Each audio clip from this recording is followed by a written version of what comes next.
everyone, welcome back to the channel. My name is Tori if you're new here, and today we are going to be doing an extreme budget challenge. I shopped my local Walmart, or no I did not. I shopped my local Save-A-Lot. I'm new to it. I tried to pick items that you could get at your local Walmart since most people have those. If you are new here, hi, hello. I am a wife, mother, obviously, and teacher. We live in northern Colorado and we like to make videos all about living on a budget. I always say I will be the cheapest person that you know. So if you like that kind of thing, make sure you hit that subscribe button. I do always like to say in these types of videos that if you are feeling any food insecurity in your home, please dial your local 211. Reach out to me, reach out to your food pantries. My email is always linked in the description box below, and I would love to help you. So without further ado, let's get right into today's video.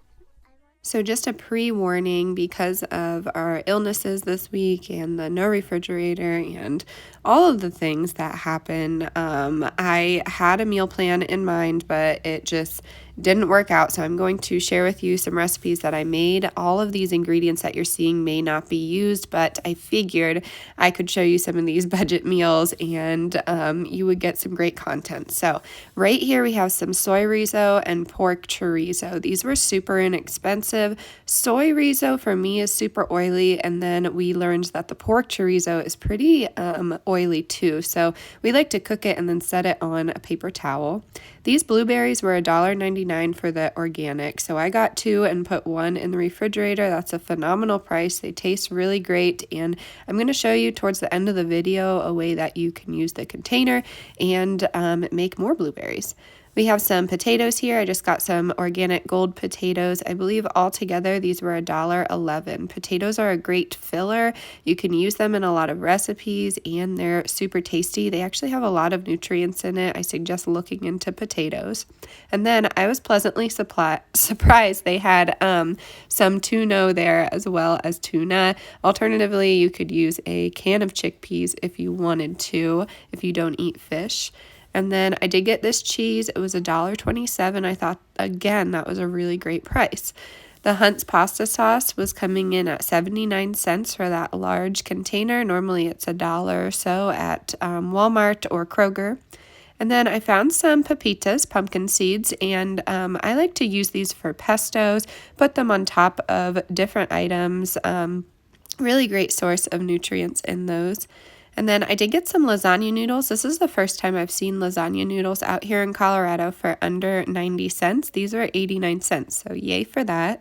And then for my flour source, I just wanted to try out Saltines. This is the store brand, $1.11 for that bag. And then anytime I see them, I love getting chilies that are roasted.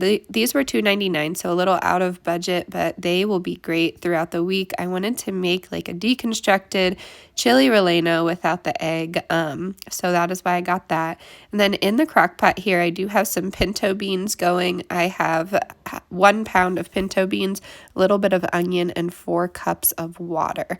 And then I did forget, I put one of these in the freezer. This broccoli with cheese sauce was 89 cents. I've never seen that anywhere. It was super cheap. Of course, if you got a frozen bag of broccoli and an 8-ounce block of cheese, that would make more, but it would be a little bit more costly. So it just really depends on where you're going with your budget.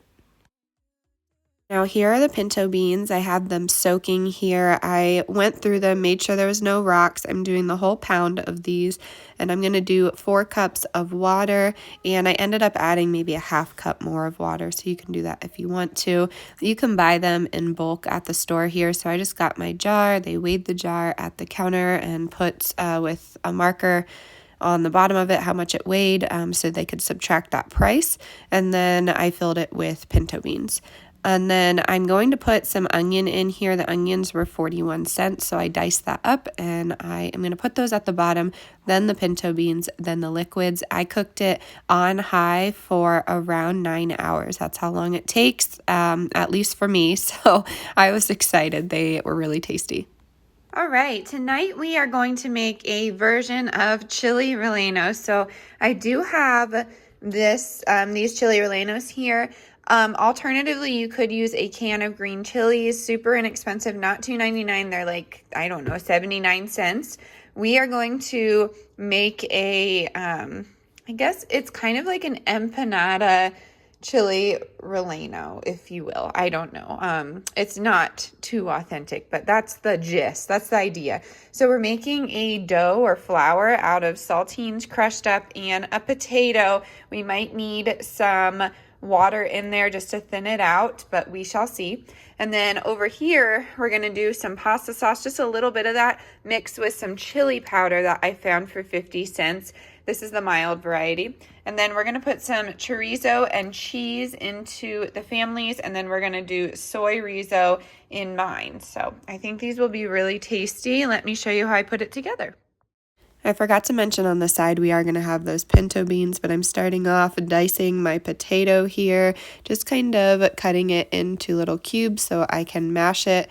I'm going to add some saltine crackers. All I did was put that in a food processor and mix those two things together. So I did cut up that chorizo. I know I just did this in reverse. I apologize. And that's on the stove right now. And then this is me showing you how to do those saltines. So I'm using this as a flour source. Of course, you could use regular flour, but I always like to try and challenge myself with different things during the week.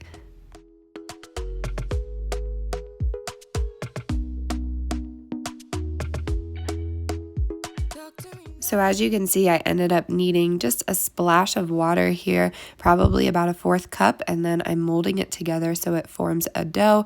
I'm going to put these into thin patties and then fry them on each side so it kind of mimics a tortilla.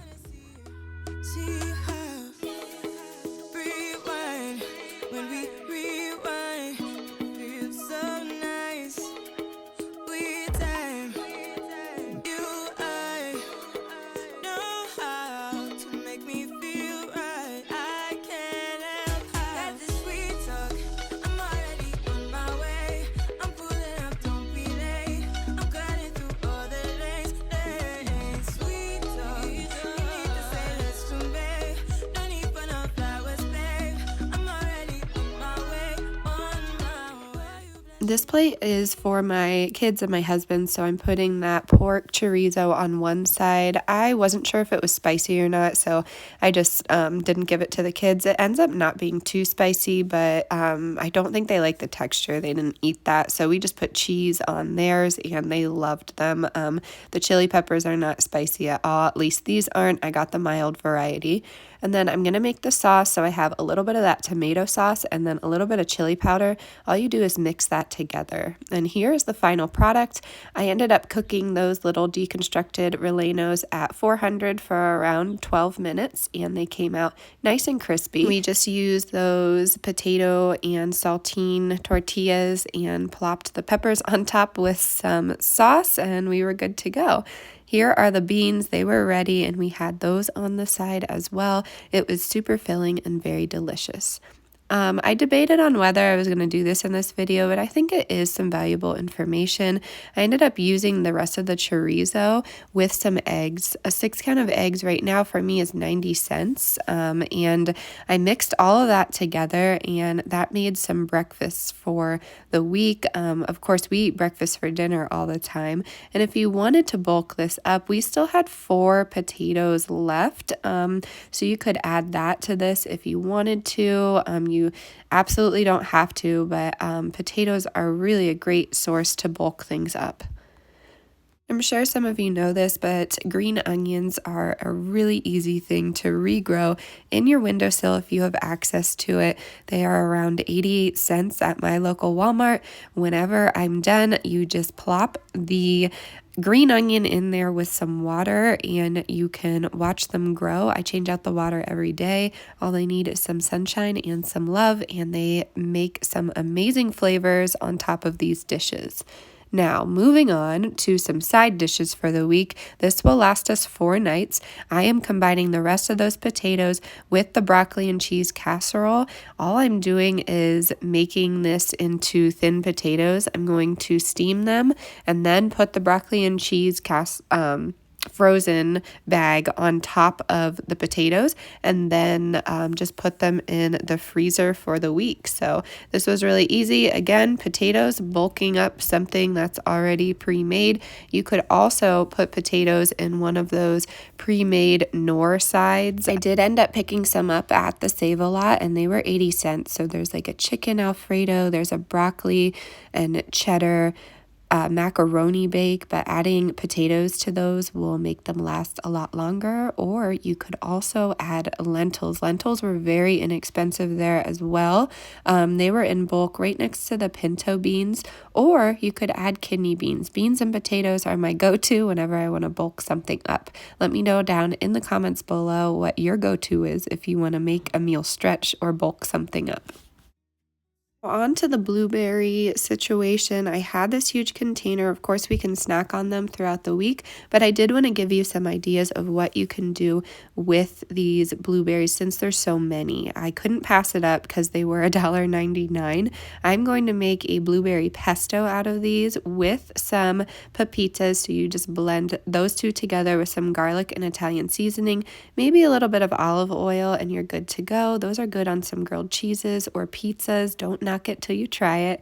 And then you could also use half of the sleeve of saltines and the rest of the blueberries for some what I thought would be blueberry pancakes, but it ended up being a blueberry crumble. You will see my fail. I always like to show my fails because we wing it a lot in this kitchen.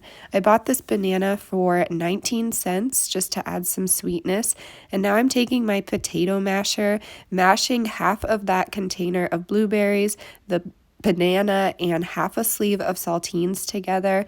And then I thought I would get a little crafty and add water to this. You could use milk if it's in the budget, but I'm using a soup ladle to ladle this onto a hot pan in hopes of making pancakes. You will see in a minute it did not work out, and I will show you what I did because I'm not really into food waste. Mistakes. I'm gonna skip my breaks. I'm gonna make mistakes. Try not to hold me down. Feel alive when I'm in this town. Look at these beautiful stars. I wanna drive a faster car. Nothing can break me. No, nothing can break me. Try not to hold me down. Feel alive when I'm in this town. So I ended up putting it into a baking dish. This entire time, this mixture just reminded me of oats, so it looked like a blueberry crumble to me in some way. I'm sprinkling on some cane sugar, about 2 tablespoons of that, and some cinnamon. You could use maple syrup if you're not into sugars like this, but this came out delicious. I baked it at 400 for around 15 minutes, and it tasted just like cobbler. You could serve it with some ice cream or whipped cream, and you will be good to go. Now, to the blueberries. I wanted to see if I could grow some more, so I'm taking a jar that I recycled, putting some dirt in the jar. I'm also going to bring it back inside and wet the dirt, put the cap on it and shake it just so we have some moist soil.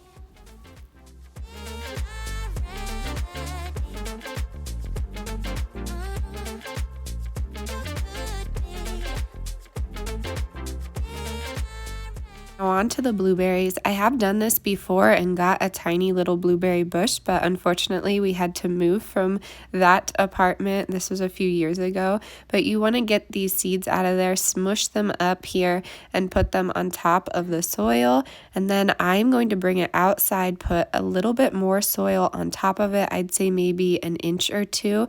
You're going to wet that soil a little bit, and then you're going to find something to create some humidity. So you could just use a bottle. I cut the top off of it and I put it down here.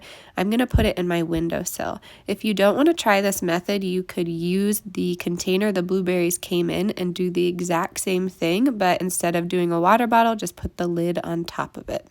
Next up are going to be some tuna cakes. So I have some of the saltines left. I ground them up. I'm putting a can of tuna in here. This was 72 cents. Never seen it that cheap.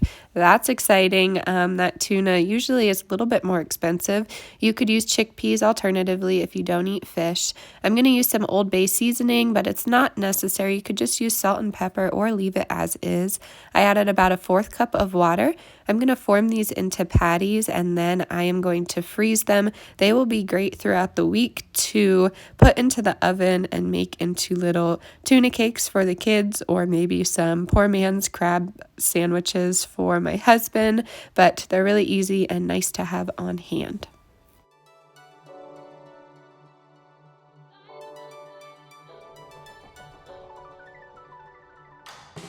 It's so much harder now to reach you. Your heart is floating in the sky. We known each other for so long. We know our love like an old song. Sing along one more time. It's so much harder now to please you. Your smile is fading with the rain. And we known each other for so long. And I know you struggle to stay strong. All right, everyone, that is going to do it for today's video. I really hope you enjoyed all of these meals on the cheap. If you have not already, hit that subscribe button, and I'll see you next time. Stay adventurous, stay creative. Bye, y'all.